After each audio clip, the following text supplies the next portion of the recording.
Hello, welcome to Thursday, September 3rd video presentation.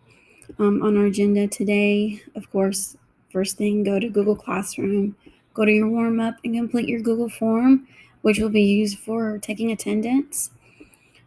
Today we're going to be taking notes, so you'll need to go to Google Classroom and click on the assignment that's titled September 3rd, Worksheet Through the Tunnel, Linear versus Nonlinear Plot. And you're going to use this as you go through the slides to take notes. When you're done, of course, submit that document.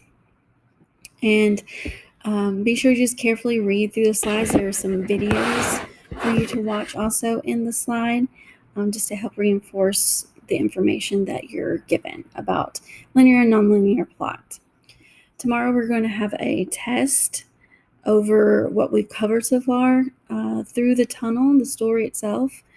Be sure you're knowledgeable, that you've read it well. Elements of the argument, imagery, and plot structure. These are all possible information that will be on the test. I'm trying not to make it a very big test, just a real simple, easing into it first time we take a test. If anything changes, I will post it in the stream as we've tried to figure out how to do assessments online. Okay, I'm going to go ahead and click on the slides for today.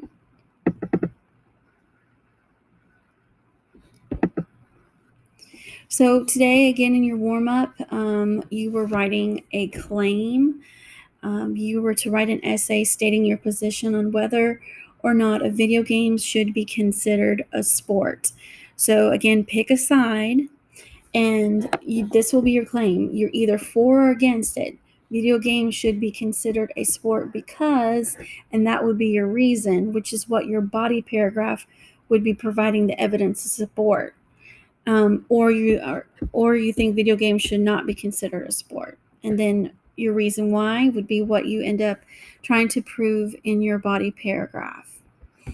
So, but all you're doing today is just the claim, just the thesis statement.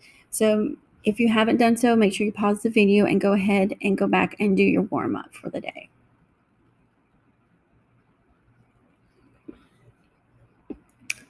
Okay, so here's an example of what you could have used. Video games should be considered a sport because they are competitive as physical sports. Or you could have said video games should not be considered a sport because they don't require any physical activity. And again, you would have, if whichever claim you chose, you would have to provide evidence when you write an essay supporting that reason. All right, so go ahead, if you haven't already, you can go ahead and pause the video and go open up that worksheet Through the Tunnel versus linear versus nonlinear plot, and you can go ahead and work on taking notes.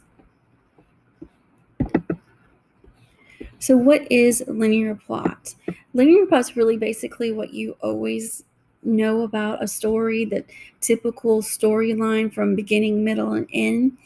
It's a series of events that have a clear beginning and middle and end. Stories with linear plot are told through chronological order, or the order in which that they occurred in time. So you just know that you've seen this plot structure probably all the way from elementary school. The first part here, we have the exposition, which is where we're introduced to the characters. Then we go to rising action, where we have conflict. Climax, which is that most exciting moment in the story, and there's some kind of change of events. Falling action, where the conflicts start to resolve themselves, and the resolution, where those conflicts are finally come to an end. Okay, so I want you to watch the video, and it's just going over linear plot structure and just reinforcing what we're going to be talking, or what we've talked about and we're going to talk about today.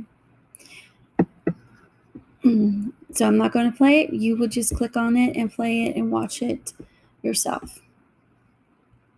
I will go back and say, like, looking at the videos, plot structure, they go a little bit more in depth. They're going to talk about that inciting incident, which is what gets the action of the story going. They talk about resolution and denouement.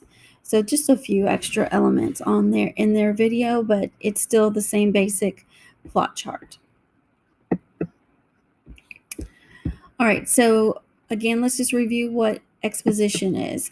It's the beginning of the stories where the author's going to introduce us to characters. We gather background information, like maybe who they're related to, what's their significance in the story. You'll begin to figure out like who's the main character. You'll learn setting, time, what kind of historical context you may need to know. Are we during the war? Are we in a dystopia, a futuristic type of story? You gain all that information in the exposition. In the rising action, this is where we see conflicts. The conflicts could be internal and external, and they just keep building. Sometimes they're solved, but then another conflict will rise, and the action in the story ends up starting to intensify. The climax is that highest point of tension, that turning point, where there's some kind of a change of events and everything. Sometimes it changes for the good, and sometimes it could change for the worse.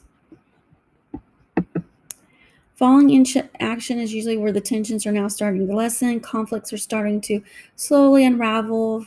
Like people are figuring things out. Maybe who the bad, how the bad guy had been manipulating everybody in their lives, or however that may pan out.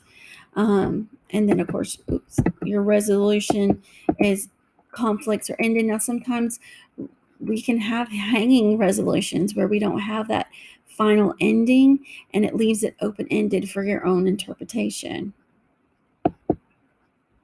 So let's look at the linear plot through the short story Through the Tunnel.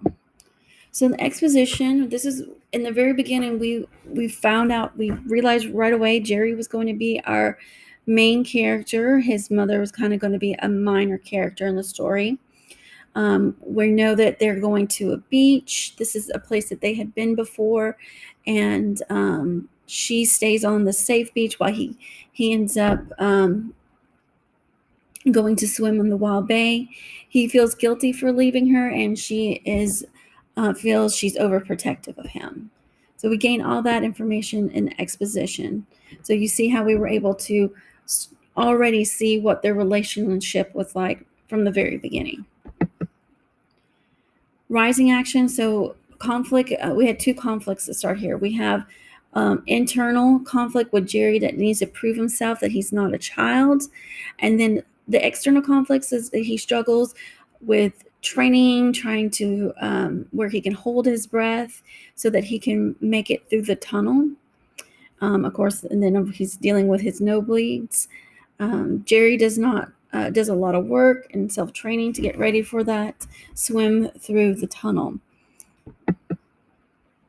In the climax, when we're right in the story where Jerry's in the tunnel and he is counting, we're kind of held in suspense as we know he's starting to run out of air, that the time is going on. He should have already been out, and he's losing that consciousness. But when he sees that light in the tunnel, we realize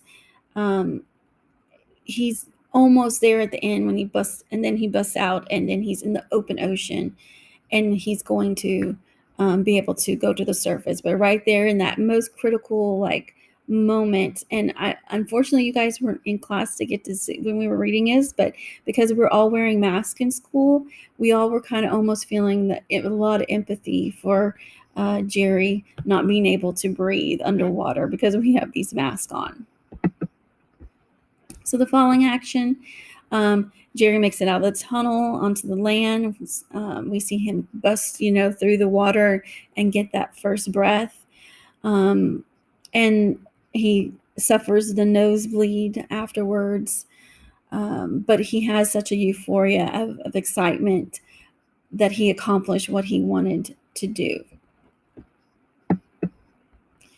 In the end, where Jerry is talking to his mom with all that excitement, he's no longer feels the need to struggle against his mother. He complies when she says he shouldn't swim that day. He's accomplished his goal, and everything has now come to an end for him and his adventure. Okay, so linear plot is very easy. A more challenging type of text is one called nonlinear plot. So nonlinear plot consists of a series of events told out of chronological order, often using flashback, foreshadowing, subplots, and parallel plots. We're going to be reading we're going to be reading the poem, the epic poem, The Odyssey, which does the nonlinear plot. We are actually start at the end of the story, and the main character goes back and flashes back and tells us everything that happens to him up to that main point where he's telling his story, and then the story moves forward. These stories can be very challenging, because you really have to pay attention to time and who's who and what sequence things are occurring. So flashback. What is a flashback? That's when we introduce scenes later in the story than when they actually happen. So like I said, with the Odyssey, he's actually at a feast, and he's retelling his adventures after he left from war. And so it's just like if you were to come to school on Monday, you had something really exciting happen to you over the weekend, and you were retelling your friend, you're flashing back and retelling the story of that exciting thing that happened to you over the weekend. Foreshadowing. This is like hints, little subtle hints about things that are going to happen in the future. Subplots. So subplots, the side story that exists within the main plot. It's connected to the main plot, but it never overpowers. It's very subtle. So like in the Odyssey, you have the main story is about Odysseus and his journey coming home. But there's a subplot about his son who's trying to find him and has spent time traveling the seas looking for his father. Another example that you could be familiar with is Cinderella. The main plot of the story is about Cinderella's life going to the ball, and the subplot is the little side story of all the antics about the little mice and how they steal the key and they help make her dress, and they do all these things for Cinderella. Another part is parallel plot. An additional plot that develops alongside the main plot of the story. Parallel plot are linked by a common character and similar theme. So if you remember Finding Nemo, the main plot is telling the story of Marlin trying to find his son, but we also have the parallel plot of Nemo trying to get home. So they're very similar. And then, of course, at the end, those two plots come together. So take a moment to watch the short video. It's like 2 minutes, and see if you can tell some of the elements that you notice about nonlinear plot in this video. So pause the video and watch, please. Okay, so you should have watched the video. You notice that the girl, we're at the end, she's waking up, she's in the woods, kind of lost and confused, and so are we. First thing she picks up is a cell phone, and then all the pieces of the puzzle start coming together. We see her flashing back to her throwing it down, and then it just continues to flash back even to what happened even earlier in that. So apparently she had issues at home and with her mom and got in a fight, and the title of the show is Runaway. And so she was angry, and when she was out in the woods, she threw her phone down. We also see she notices her head and there's blood, and then she flashes back to how did that occur, how she tripped and fell and hit her head. So that was an example of a story that we were started at the end and we went back in flashback to the beginning until it brought us all the pieces of the puzzle together, so we understand where she was and kind of brought her to the current time, to her running back. Okay, and oops, let's skip that. So the last part of your worksheet, you have on the very bottom of the last slide, they have this question here for you. So Doris Lessing, that's the author of the novel, could have used nonlinear devices to tell the story. For example, she might have had an adult Jerry relate the experience as a memory of his childhood. Explain how the linear plot structure she chose adds to the story's effect, including in its suspense. So you can use that stem down there. You don't have to. But why do you think the nonlinear plot structure adds to the fact of the story? Why was that the best choice? Why was nonlinear not a great choice? Why is linear the best choice for her to do that? So you can use that stem to help you write your response, and you will do it on the worksheet. So that's pretty much it. I hope you all have a good day. If you have any questions, please message me. I really wish some of you would attend Google Meets if you need help, only if you need help. But we will have some Google Meets to do some discussions. So be prepared to do that as we move forward in building on this remote learning. But if you have any questions or concerns, please message me and let me know. And I hope you all are having a good day.